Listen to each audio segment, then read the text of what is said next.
இன்னொரு இந்த என்னுடைய உரையை முடிக்கிறதுக்கு முன்னாடி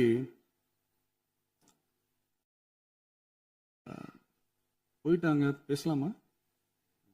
உங்க கருத்துக்களை நீங்க முழுமையாக மன நிறைவோடு பேசலாம். டிவியில் பார்க்கலாம். சரி, அதான் 5 நிமிஷம் பேசுனதுக்கே கொளத்தூரி இந்த ஆட்டம் அடிச்சு பேசுனா அப்புறம் என்ன பண்றது? கடைசியா நான் இந்த உரையை முடிக்கிறதுக்கு முன்னாடி ஒரு முக்கியமான ஒரு விஷயம் பத்தி சொல்லணும். ஆளுநர் உரை அன்னைக்கு இந்த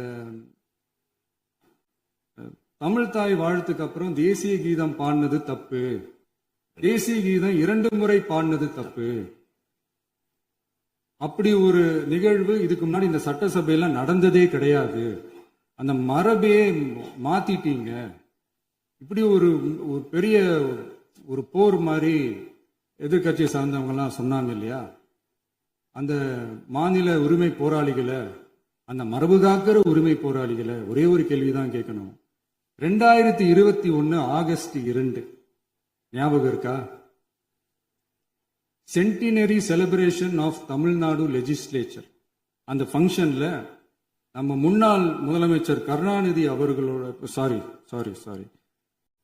கலைஞர் அவர்களுடைய கலைஞர் அவர்களுடைய புகைப்படத்தை மாண்புமிகு குடியரசுத் தலைவர் திறந்து வைக்கிற ஒரு ஃபங்க்ஷன். அந்த ஃபங்க்ஷன்ல national anthem followed by Tamil Thai Vazhthu அப்படின்னு அறிவிச்சது ஞாபகம் இருக்கா?